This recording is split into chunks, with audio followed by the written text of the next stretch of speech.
Semua orang bilang Citra gila ketika memutuskan menikahi Mahesa, seorang driver ojol yang setiap hari mangkal di depan kantor polisi. Bagaimana tidak?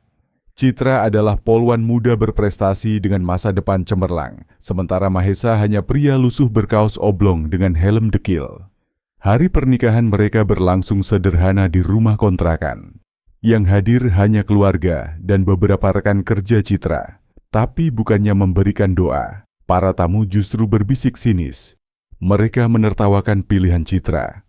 Bahkan ada yang bilang terang-terangan bahwa karir Citra akan hancur karena menikahi rakyat jelata. Tapi tak ada yang tahu, di balik helm lusuh dan jaket ojol yang robek itu, Mahesa menyimpan identitas yang akan membuat semua orang terdiam dalam keheningan. 1 tahun kemudian, kebenaran itu akhirnya terungkap. Pagi itu, suara klakson motor memenuhi halaman Polsek Cakung. Citra baru saja selesai apel pagi ketika melihat deretan driver ojol yang sudah standby seperti biasa. Mereka datang setiap hari, menunggu pegawai yang butuh antar jemput atau pesan makanan. Di antara mereka, ada satu sosok yang selalu menarik perhatian Citra. Mahesa namanya. Pria berusia 28 tahun dengan tinggi sedang dan kulit sawo matang. Helmnya sudah pudar warnanya, jaket ojol penuh tambalan, dan sepatu boot yang solnya hampir lepas. Yang membuat Citra penasaran bukan penampilannya yang lusuh, tapi caranya berbicara. Mahesa selalu sopan, tidak pernah memaksa, dan bahasa Indonesianya baku. Berbeda dengan driver ojol lain yang sering ngobrol kasar sambil merokok di area parkir. "Mbak Citra, butuh ojol hari ini?" tanya Mahesa dengan senyum ramah ketika Citra keluar kantor siang itu. "Iya bang, ke Mall Kelapa Gading ya?" jawab Citra sambil mengenakan helm yang sudah disiapkan Mahesa. Perjalanan dari Cakung ke Kelapa Gading memakan waktu hampir 1 jam karena macet. Sepanjang jalan, Citra memperhatikan cara Mahesa berkendara. Disiplin, tidak ugal-ugalan, selalu pakai sein. Bahkan ketika ada pengendara lain yang menyalip sembarangan, Mahesa hanya menggeleng pelan tanpa memaki. "Bang Mahesa asli Jakarta?" tanya Citra penasaran. "Bukan nih mbak, saya dari Medan, sudah 5 tahun di Jakarta," jawab Mahesa tanpa menoleh, tetap fokus pada jalan. "Kok bisa jadi ojol? Sekolah sampai mana?" Mahesa terdiam sebentar. "Yang penting halal mbak. Rezeki itu sudah ada yang atur." Jawaban sederhana itu entah kenapa membuat Citra merasa ada yang berbeda dari Mahesa. Tidak ada kepahitan, tidak ada keluhan, hanya penerimaan yang tulus. Sejak hari itu, Citra sering menggunakan jasa Mahesa. Entah untuk pergi ke mall, mengantarkan berkas ke kantor lain, atau sekadar beli makan siang. Mereka mulai sering ngobrol. Citra tahu bahwa Mahesa tinggal sendirian di kontrakan kecil di Bekasi. Setiap hari berangkat subuh, pulang larut malam. "Bang, nggak capek? Setiap hari di jalan terus?" tanya Citra suatu sore ketika mereka terjebak macet di Jalan Raya Bekasi. "Capek sih mbak, tapi hidup ini pilihan. Saya pilih bersyukur dengan apa yang ada," jawab Mahesa sambil menyeka keringat di dahi. Bulan-bulan berlalu, tanpa disadari, Citra mulai menunggu-nunggu kehadiran Mahesa setiap hari. Senyumnya yang tulus, sikapnya yang sabar, dan cara bicaranya yang tenang membuat Citra merasa nyaman. Berbeda dengan rekan-rekan polisi pria yang sering sombong dan gemar pamer. Suatu malam, ketika Citra lembur hingga jam 9, hanya Mahesa yang masih standby di depan kantor. Driver ojol lain sudah pulang semua. "Bang, masih di sini. Kok nggak pulang?" tanya Citra heran. "Saya tunggu Mbak Citra. Tadi lihat motornya masih di parkiran, jadi saya tunggu," jawab Mahesa polos. Hati Citra berdesir.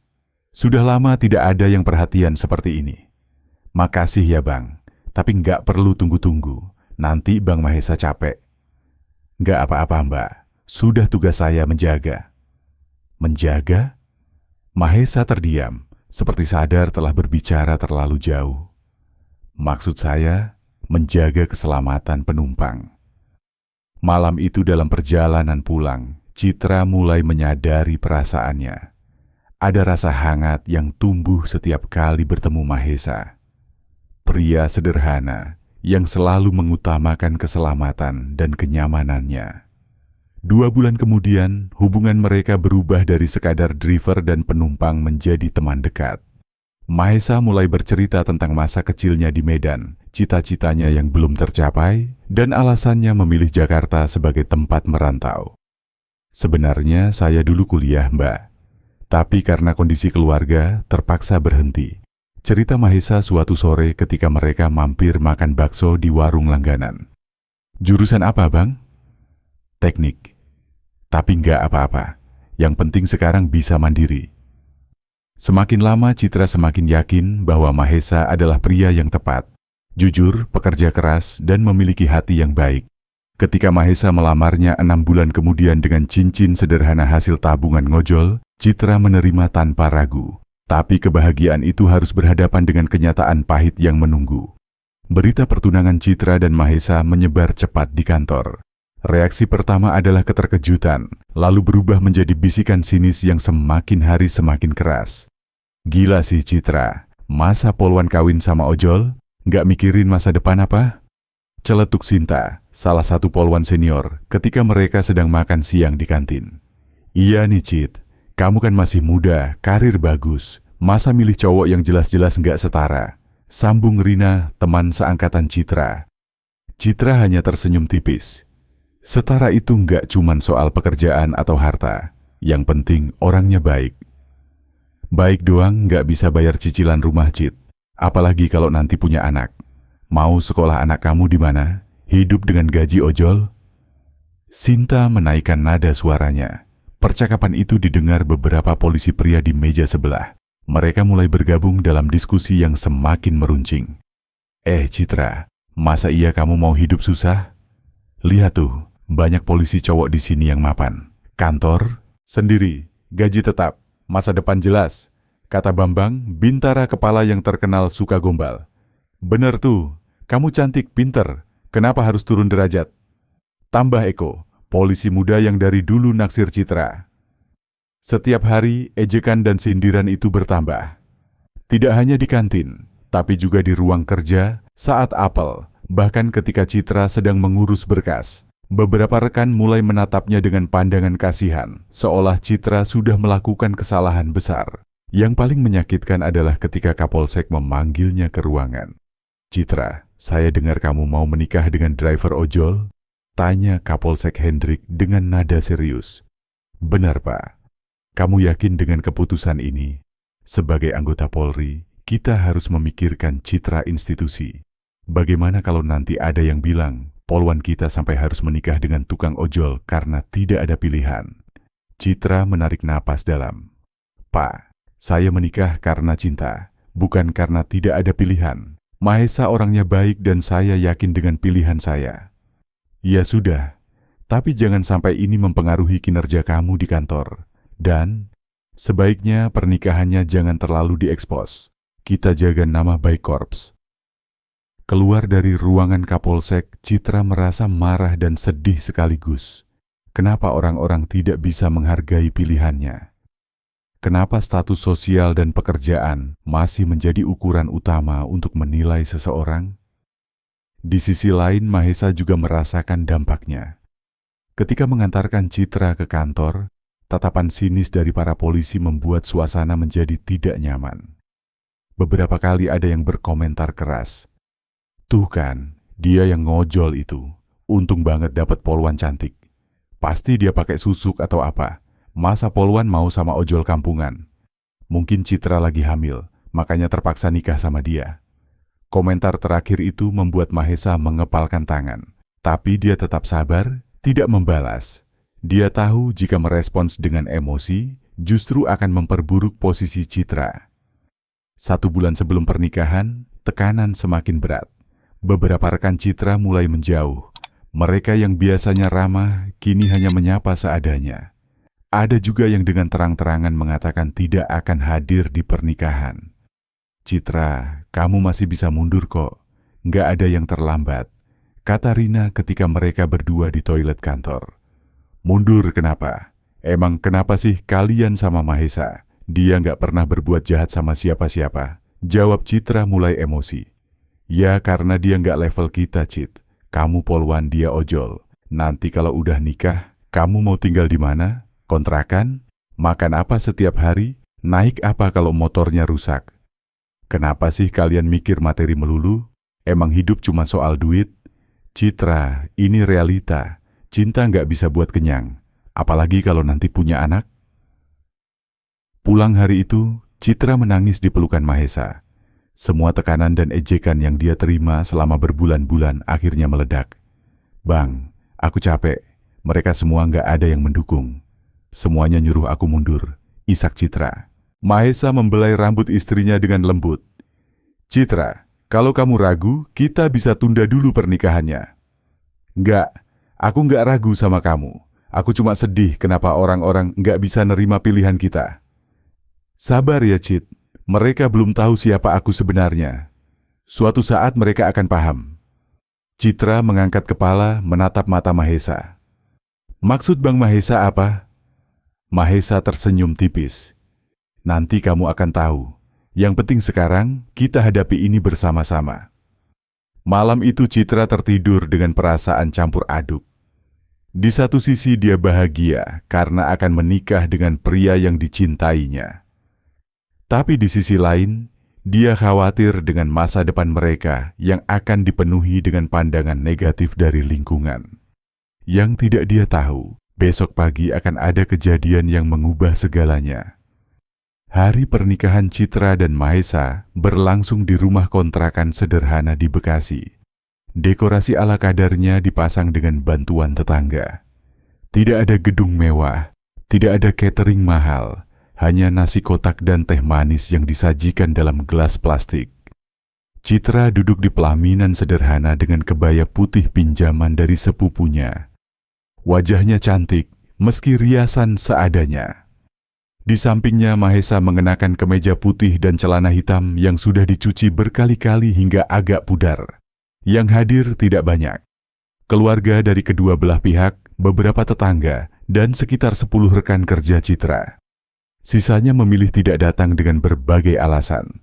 Suasana yang seharusnya sakral dan bahagia berubah menjadi tidak nyaman ketika beberapa rekan Citra mulai berbisik dengan suara yang sengaja dibuat keras. Astaga, tempatnya sederhana banget ya. Kasihan Citra. Bisik Sinta sambil memandang sekeliling dengan pandangan meremehkan. Iya nih, lihat tuh, pengantin cowoknya pakai baju yang udah lusuh. Mana nggak ada dasi lagi. Sambung Eko dengan tawa kecil. Bambang bahkan lebih vulgar. Gue yakin dalam 2 tahun mereka cerai. Citra pasti nyadar kalau dia salah pilih. Bisikan itu terdengar jelas oleh Citra. Air matanya mulai menetes meski dia berusaha menahan. Mahesa yang duduk di sampingnya menggenggam tangan istrinya, memberikan kekuatan.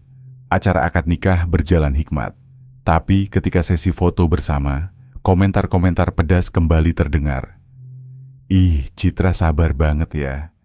Gua sih mending jomblo selamanya daripada nikah sama ojol, kata Rina dengan suara keras sambil berfoto. Bener, mungkin dia berpikir cowok miskin itu setia, padahal belum tentu juga, sahut Sinta. Mahesa menunduk dalam-dalam, tangannya terkepal, tapi dia tetap berusaha sabar. Dia tahu jika merespons, hanya akan memperburuk keadaan. Puncaknya adalah ketika Bambang berdiri dan berpura-pura memberikan ucapan selamat di depan semua tamu. Selamat ya, Citra dan Mahesa. Semoga langgeng. Citra, kamu hebat loh berani ambil risiko kayak gini. Moga-moga nanti nggak nyesal. Ucap Bambang dengan nada sarkastis yang menyiratkan makna sebaliknya. Beberapa tamu lain tertawa kecil. Suasana menjadi sangat tidak enak. Citra tidak tahan lagi. Dia berdiri dari kursi pelaminan, air mata mengalir deras. Kalau kalian datang cuman buat ngejek, mending pulang sekarang juga. Teriak Citra dengan suara bergetar. Keheningan mencekam. Semua mata tertuju pada Citra yang berdiri dengan wajah memerah, menahan marah dan sedih. Aku nggak pernah maksa kalian buat nerima Mahesa. Tapi tolong hargai hari bahagia aku. Ini pernikahan aku, bukan panggung buat kalian nyindirin. Lanjut Citra dengan suara semakin keras. Mahesa berdiri menarik tangan Citra dengan lembut. Sudah Cit, nggak usah dipikirin. Nggak bang. Aku udah nggak tahan. Mereka pikir aku ini apa? Mainan? Beberapa tamu mulai tidak nyaman. Ada yang memilih pulang lebih awal dengan alasan ada urusan mendadak. Yang tinggal hanya keluarga dan tetangga yang memang tulus memberikan doa. Sore harinya, setelah semua tamu pulang, Citra dan Mahesa duduk berdua di teras kontrakan. Citra masih sesegukan, sementara Mahesa memeluknya dengan lembut. Maaf ya bang, harusnya hari ini jadi hari bahagia kita, bisik Citra. Enggak apa-apa, yang penting kita udah sah jadi suami istri. Mereka nggak akan ngerti sekarang, tapi suatu saat pasti paham. Jawab Mahesa sambil mengusap air mata di pipi Citra. Kapan bang? Kapan mereka bakal paham? Mahesa menatap langit sore yang mulai berubah jingga. Sabar ya Cit, masih ada hal yang belum bisa aku ceritain. Tapi aku janji, suatu saat nanti kamu bakal bangga jadi istri aku. Aku udah bangga kok jadi istri abang, cuma sedih aja. Kenapa mereka nggak bisa lihat kebaikan abang? Malam itu, untuk pertama kalinya sebagai sepasang suami istri, mereka tidur dengan perasaan campur aduk. Bahagia karena akhirnya bersatu, tapi juga sedih karena harus menghadapi pandangan negatif dari lingkungan. Yang tidak mereka tahu, besok pagi akan ada kejadian yang mengubah seluruh hidup mereka. Sebuah telepon yang akan membongkar identitas asli Mahesa dan membuat semua orang yang meremehkan mereka menyesal seumur hidup. Di kamar kecil itu, Mahesa menatap ponselnya yang bergetar, menampilkan nomor yang sudah lama tidak menghubunginya. Nomor dari seseorang yang sangat dia hormati. Mahesa, operasi sudah dimulai. Besok pagi kamu harus ke base camp. Penyamaran sudah cukup lama. Suara di seberang telepon terdengar tegas. Siap, Komandan. Tapi bagaimana dengan istri saya? Bawa dia. Sudah waktunya dia tahu siapa kamu sebenarnya. Mahesa menutup telepon dengan tangan bergetar. Akhirnya 1 tahun penyamaran sebagai driver ojol akan berakhir. Dan Citra akan tahu bahwa suami yang dinikahinya bukanlah pria biasa yang selama ini dia kira. Keesokan pagi, Mahesa mengajak Citra ke suatu tempat tanpa memberikan penjelasan detail. Mereka naik motor menuju sebuah komplek perkantoran di kawasan Kuningan, Jakarta Selatan. Bang, mau kemana sih? Kok arahnya ke kantoran gini? Tanya Citra penasaran. Bentar lagi kamu tahu, jawab Mahesa sambil memasuki area parkir sebuah gedung berlantai 15. Citra semakin bingung ketika melihat banyak motor polisi dan mobil dinas terparkir di sana. Mahesa membawanya naik lift ke lantai 10. Di depan pintu lift, 2 polisi berseragam lengkap memberikan hormat kepada Mahesa. Selamat pagi, Komisaris Mahesa. Citra membeku, matanya membelalak menatap suaminya. Kok komisaris? Mahesa tersenyum tipis. Iya, Cit. Pangkat asli aku komisaris polisi. Selama ini aku bertugas menyamar sebagai driver ojol untuk operasi khusus. Mereka berjalan melewati koridor panjang menuju sebuah ruangan besar. Di dalam, sekitar 20 personel polisi duduk rapi menghadap layar besar yang menampilkan foto-foto dan data. Seorang pria berusia 50-an dengan bintang 3 di pundaknya berdiri di depan. Ketika melihat Mahesa masuk, dia tersenyum lebar. Komisaris Mahesa Pratama, operasi bersih sapu berhasil diselesaikan. Terima kasih atas dedikasi Anda selama 1 tahun terakhir. Mahesa memberikan hormat. Terima kasih, Pak Kombes. Saya hanya menjalankan tugas. Kombes Pol itu kemudian menoleh ke Citra yang masih terdiam terpaku. Dan ini pasti istri Anda, Brigadir Citra. Terima kasih sudah mendukung suami Anda tanpa mengetahui identitas aslinya. Itu tidak mudah. Selamat pagi, Pak. Citra menjawab terbata-bata sambil memberikan hormat. Duduklah, kami akan menjelaskan apa yang sebenarnya terjadi selama ini. Dalam briefing itu Citra mengetahui bahwa Mahesa adalah anggota unit intelijen khusus yang ditugaskan untuk menyamar sebagai driver ojol. Tugasnya adalah memantau dan mengumpulkan bukti tindak korupsi yang dilakukan oleh beberapa oknum di berbagai instansi, termasuk di kantor tempat Citra bekerja. Polsek Cakung menjadi salah satu target karena ada indikasi penyalahgunaan wewenang dan suap. Komisaris Mahesa berhasil merekam dan mendokumentasikan berbagai pelanggaran yang dilakukan oleh oknum di sana. Jelas Kombes Pol. Layar besar menampilkan foto-foto dan rekaman video. Citra mengenali beberapa wajah. Bambang, Eko, bahkan Kapolsek Hendrik. Mereka semua tertangkap kamera sedang menerima amplop dari berbagai pihak. Tidak hanya itu, Komisaris Mahesa juga berhasil membongkar jaringan pemerasan terhadap pedagang kaki lima dan supir angkot di wilayah Cakung. Total kerugian negara yang berhasil diselamatkan mencapai 2 miliar rupiah. Citra merasa dunia berputar. Suaminya yang selama ini dianggap hina, ternyata adalah seorang polisi berpangkat tinggi yang sedang menjalankan misi mulia. "Kenapa nggak bilang dari awal, Bang?" tanya Citra ketika mereka sudah kembali ke ruangan pribadi. "Maaf, Cit, operasi ini sangat rahasia. Aku nggak boleh cerita ke siapa-siapa, termasuk kamu. Makanya aku minta maaf udah bikin kamu susah selama ini." Air mata Citra mengalir, tapi kali ini bukan karena sedih. Dia bangga sekaligus terharu. Jadi selama ini orang-orang yang ngejek kita, mereka bakal dapat balasannya. Besok pagi akan ada penangkapan massal.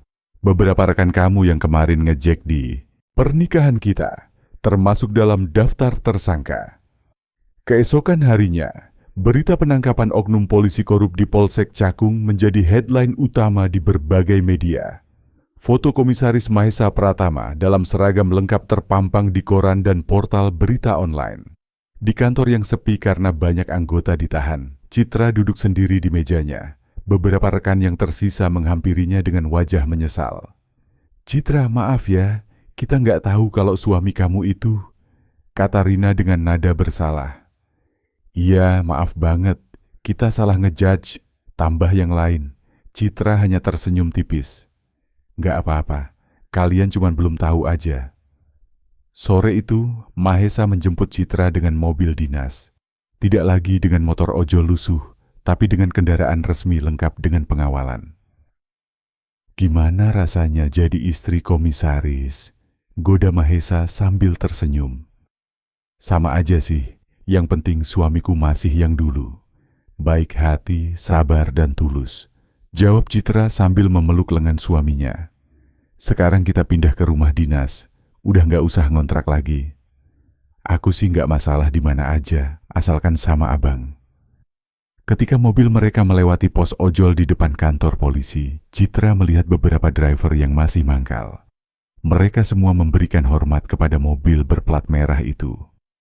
"Bang, mereka tahu nggak kalau abang itu polisi?" "Sebagian udah tahu, tapi mereka baik-baik semua. Malah mereka yang sering bantu aku waktu operasi." Citra tersenyum.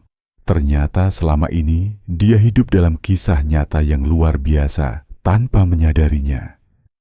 Suaminya bukan hanya driver ojol biasa, tapi seorang pahlawan yang berkorban demi keadilan. Malam itu, di rumah dinas yang baru, mereka duduk berdua di teras sambil menikmati teh hangat. "Cit, terima kasih ya. Udah percaya sama aku meski semua orang nentang.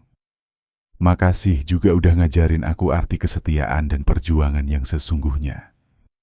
Dan malam itu, untuk pertama kalinya dalam hidup mereka, tidak ada lagi bisikan sinis atau pandangan meremehkan. Hanya ketenangan dan kebahagiaan yang sesungguhnya, karena kebenaran telah mengalahkan prasangka.